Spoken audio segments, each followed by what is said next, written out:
കഴിഞ്ഞ ഉത്സവത്തിന് ഞങ്ങളെല്ലാവരും കൂടെ ഒരു 2 ദിവസത്തേക്ക് അമ്മ വീട്ടിൽ പോയിട്ടുണ്ടായിരുന്നു നിൽക്കാൻ. രാവിലെ അങ്ങോട്ട് ഉറക്കം ഉണർന്ന് എണീറ്റപ്പോഴേ മീൻ വന്നിട്ടുണ്ടായിരുന്നു. ഞങ്ങളെല്ലാവരും വീട്ടിലുള്ളത് കൊണ്ട് തന്നെ ചിക്കൻ മേടിക്കുന്നതുകൊണ്ട് അമ്മൂമ്മ മീനൊന്നും മേടിച്ചില്ല, അതുകൊണ്ട് വേണ്ടെന്ന് പറഞ്ഞു. അവിടത്തേക്ക് വേണ്ടായിരുന്നെങ്കിലും ചിഞ്ചുമാമിക്ക് മീൻ വേണമായിരുന്നു. അന്നേരം മീനിൻ്റെ വിളി കേട്ടപ്പോഴേ മാമി ദാണ്ട് ഒരു പാത്രമൊക്കെ എടുത്തുകൊണ്ട് പതുക്കെ നടന്നിങ്ങ് എത്തി. തലേന്ന് രാത്രി തൊട്ടേ നല്ല മഴയുണ്ടായിരുന്നു. രാവിലെ ആയപ്പം ചെറുതായിട്ട് തോന്നി നിന്ന സമയത്തായിട്ടോ മീൻ വന്നത്. ഇവിടെ പിന്നെ വഴി ഇച്ചിരി ഇങ്ങോട്ട് ഉള്ളിലോട്ടായതുകൊണ്ട് മീൻ വണ്ടി നമ്മുടെ വീടിൻ്റെ മുറ്റത്ത് വന്ന് നിൽക്കും.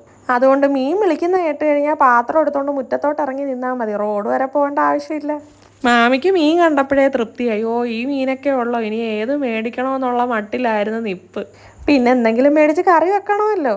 ഒരു കുഞ്ഞ് സ്രാവും പിന്നെ കണ്ണനയിലയും പിന്നെ കടഞ്ഞണ്ട്, കുഞ്ഞ് ചെങ്കലവ, പിന്നെ അല്ലാതെ പല വക മീനുകളെല്ലാം കൂടെ അങ്ങനെ പല സൈസ് മീനൊക്കെ ഉണ്ടായിരുന്നു. എല്ലാത്തിൻ്റെയും വില തിരക്കിലും എല്ലാം നോക്കിയിട്ട് മാമി ലാസ്റ്റ് കണ്ണനയില എടുക്കാൻ പറഞ്ഞു.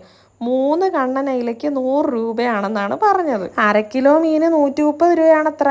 ഇത് 100 രൂപയുടെ മീനായിരുന്നു കേട്ടോ, 3 എണ്ണം. 3 മീനേ ഉള്ളെന്ന് കണ്ടപ്പോൾ മാമി പറയുന്ന ഒരു കണ്ണനയിലയും കൂടി ഇട്ട് തരുമെന്ന്. പക്ഷെ മീൻ കൊണ്ടുവന്നാൾ പറഞ്ഞു അങ്ങനെ തരാൻ പറ്റത്തില്ല, ഇത് 100 രൂപയുടെ മീനല്ല, 1/2 കിലോ മീന് 130 രൂപ, ഒരു മീനും കൂടി ഇട്ട് കഴിഞ്ഞാൽ അത് 1/2 കിലോ ആവും.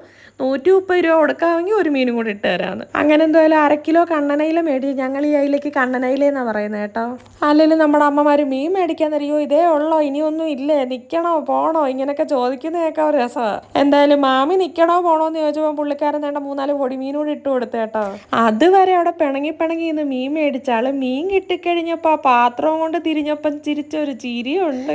അതൊന്ന് കാണണ്ടായിരുന്നു. മീൻ കിട്ടിയ സന്തോഷവും സംതൃപ്തിയൊക്കെ മാമിയുടെ മുഖത്ത് കാണാറുണ്ട്. അങ്ങനെ മീൻ മേടിപ്പ് കഴിഞ്ഞ് മീൻ കൊണ്ടുവന്ന ആൾ പോവുകയും ചെയ്തു. അപ്പോൾ വേറൊരു വീഡിയോയിലൂടെ വീണ്ടും കാണുന്നത് വരെ ടാറ്റാ.